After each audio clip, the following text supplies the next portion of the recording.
2010 में मेरी इन्वेस्टिगेशन ने अमित शाह को जेल पहुंचाया था। वो मैं अपने करियर का सबसे बड़ा अचीवमेंट मानती हूँ। भले ही अमित शाह आज कंट्री के रूलिंग प्रेसिडेंट हैं, रूलिंग पार्टी के प्रेसिडेंट हैं, लेकिन मेरे लिए उनको जेल पहुंचाना is one of the biggest achievements of my career so far. तो उसके बाद उनके जेल जाने के बाद मुझे लगा कि ऐसी बहुत सारी चीजें हैं अबाउट गुजरात जिनको लोगों के लिए जानना बहुत जरूरी है, बिकॉज एक मिथ मेकिंग बन गई थी कि मोदी को क्लीन चिट मिल गई है।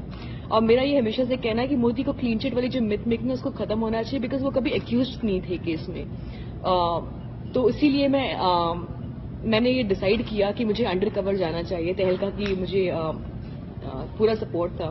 तो मैंने 26 साल की थी मेरी उम्र उस वक्त, और तो उस वक्त मेरी एक दोस्त रहती थी लॉस एंजलिस में, वहाँ की फिल्म इंस्टीट्यूट कंजर्वेटरी में काम करती थी वो। तो मैंने वहाँ का आई कार्ड मैंने मंगवाया, किसी तरह बनवा लिया, फेक पासपोर्ट बनवा लिया, फेक ड्राइविंग लाइसेंस, सारे डॉक्यूमेंट्स बनवा लिए, और मैंने 8 महीने एक ऐसी और लड़की की जिंदगी जी है। सिर्फ मैथिली त्यागी बनी नहीं थी मैं, बल्कि उसकी जिंदगी जिया है मैंने। क्योंकि जब आप अंडर कवर होते हैं तो आपको उस इंसान की you can not betray any element जो आप नहीं है उसके। लोग जिनसे मैं डील कर रही थी, जिनके साथ, वो ब्यूरोक्रेट्स थे, होम सेक्रेटरी थे, आखिर इंसान जिनका मैंने स्टिंग ऑपरेशन किया वो थे मोदी, आखिरी बार। और तभी तहलका ने मुझे वापस बुला लिया। तो जिस दिन मैंने मोदी का स्टिंग ऑपरेशन करने गई थी, उन्होंने मुझे बताया कि वो विवेकानंदा की किताबें दिखाई मुझे और ओबामा की किताबें दिखाई, और कहा कि किसी दिन वो ओबामा की तरह बनना चाहते हैं। तो ये सब हुई, और उसी दिन तहलका ने मुझे वापस बुलाया बताने के लिए कि इन्वेस्टिगेशन नहीं होगा, खत्म हो जाएगा। बिकॉज उनको भी लग रहा था कि हमने शुरू किया था एक छोटे लेवल पे, जहां मैं छोटे ऑफिसर से बात करने गई, फिर मैं कमिश्नर तक पहुंच गई, फिर होम सेक्रेटरी तक पहुंच गई, फिर अमित शाह तक पहुंच गई, और फिर मोदी तक जब मैं पहुंची तो इनको अंदाजा हुआ कि मैं बहुत ज्यादा घुस चुकी हूँ इस इन्वेस्टिगेशन में। और शायद तहलका को एक बार बंद किया जा चुका था जब बंगारू लक्ष्मण पर उन्होंने स्टिंग ऑपरेशन किया, तो उनको लगा था एक बार फिर ऐसी कुछ होगा। मोदी पावर में आ रहे थे, तो उन्होंने डिसाइड किया कि ऑपरेशन को जो है अबॉर्ट कर देंगे। लेकिन उस वक्त तक मुझे बहुत कुछ मिल चुका था। मैंने गुजरात के होम सेक्रेटरी का स्टिंग किया था, commissioner of police, intelligence chief, deputy general of police, जो टॉप ऑफिसर्स हैं गुजरात की, उन सबका स्टिंग ऑपरेशन किया। मेरी बॉडी पे at any given point of time 6 camera होते थे, जिनको मैंने डिवाइस करवाया था। मेरे कुर्ते में, मेरी डायरी में, मेरे पेन में, मेरी वॉच में, हर जगह एक वॉच होता है, एक कैमरा होता था, जिसको मैंने 8 महीने तक मैंने एकदम सिस्टम में एंट्रेंच हो गई थी मैं, मतलब मैं उन्हीं के सिस्टम का हिस्सा बन गई थी। मुसलमानों की बुराई करना, माइनॉरिटीज की बुराई करना, आरएसएस की तारीफ करना, आरएसएस की आइडियोलॉजी की तारीफ करना, उस आइडियोलॉजी को अपनी लाइफ में रिफ्लेक्ट करना। और बहुत सक्सेसफुली मैंने ये इन्वेस्टिगेशन किया, क्योंकि उसमें पहली बार ऑफिसर्स जो हैं तारीफ कर रहे हैं कि जो उन्होंने किया 2002 में, अपनी बहादुरी की तारीफ करें, कैसे उन्होंने मुसलमानों को मरने दिया, कैसे जब एहसान जाफरी को मारा जा तो उनको अच्छा लगा, और उन्होंने कि एहसान जाफरी को जब उन्हें उसी से कोई दिक्कत नहीं थी। कमिश्नर ऑफ पुलिस मुझसे कहते हैं कि मुसलमानों ने 2 बार मारा, हमने 1 बार मारा, बहुत हमारी जो छाती है वो चौड़ी हो गई।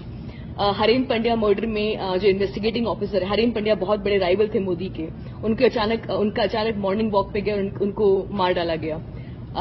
इल्जाम ये लगा था कि मुसलमान बच्चों ने मारा है उनको, लेकिन बाद में जो इन्वेस्टिगेटिंग ऑफिसर ने बताया कि उनका मर्डर जो है मोदी और अडवाणी ने की कंप्लिसिटी की वजह से हुआ था, वो उन सब का इन्वॉल्वमेंट था।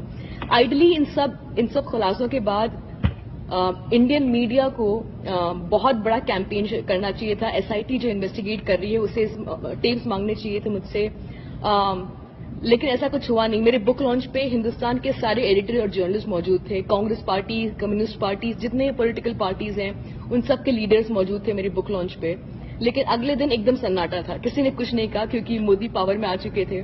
और लेकिन मुझे ये डर था कि मेरी किताब आने के बाद शायद मोदी गवर्नमेंट एक इंजंक्शन लाएगी किताब को डिस्ट्रीब्यूट नहीं होने देगी। लेकिन उन्होंने बहुत स्मार्टली प्ले किया, क्योंकि अगर मेरी किताब पे बैन लग जाता तो लोग और पढ़ते उसे, क्योंकि एक टेंडेंसी है कि जब आप किसी चीज को बैन करते हैं तो लोगों के अंदर वो हो जाती है कि इसे पढ़ा जाए किसमें क्या है। तो उन्होंने they killed it by silence. लेकिन एक अचीवमेंट मेरे लिए ये रही है कि लोग कहते हैं कि how do we believe you. I tell them कि अब तक जिन लोगों का मैंने स्टिंग ऑपरेशन किया है, दे आर द सबसे टॉप लेवल के लोग हैं। अब तक कोई मुझे कोर्ट लेके नहीं गया कि ये लड़की झूठ बोल रही है, जिसने किताब में जो लिखा है झूठ बोला है। It is not fact. Indian express ने, इंडिया में इंडियन एक्सप्रेस अखबार ने कुछ लोगों को अप्रोच किया जिनका मैंने स्टिंग ऑपरेशन किया, उन्होंने कहा हाँ हम मैथिली त्यागी के नाम की एक लड़की से मिले हैं, किसी ने कुछ डिनाई नहीं किया अब तक, विच मीन्स कि nobody can doubt the authenticity. मेरे पास टेप्स पड़े, लेकिन मैं उन टेप्स को लॉन्च इसलिए नहीं कर रही हूँ because they were not meant for TRPs, they were meant for justice. So I am waiting for the SIT to approach me, if not तो अगले साल तक my lawyers will approach the supreme court to petition reinvestigation to the Gujarat riots and the fake encounters.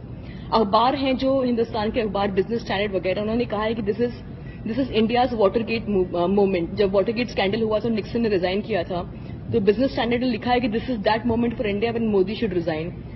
इस साल नवंबर में Johannesburg में एक award ceremony हो रही है, ग्लोबल इन्वेस्टिगेटिव जर्नलिज्म नेटवर्क, जिन्होंने पनामा पेपर्स रिलीज किया था पूरे वर्ल्ड में। It is the biggest investigative journalism body in the world and they are awarding Gujarat files as the top book of the year. For me that is a big achievement कि this is the final, it's basically accepting and acknowledging that it is one of the biggest journalism investigative journalism books.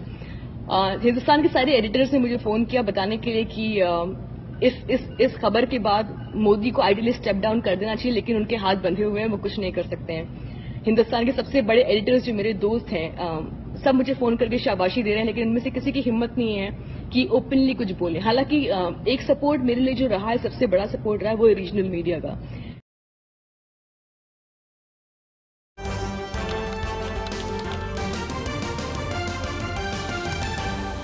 आपकी आवाज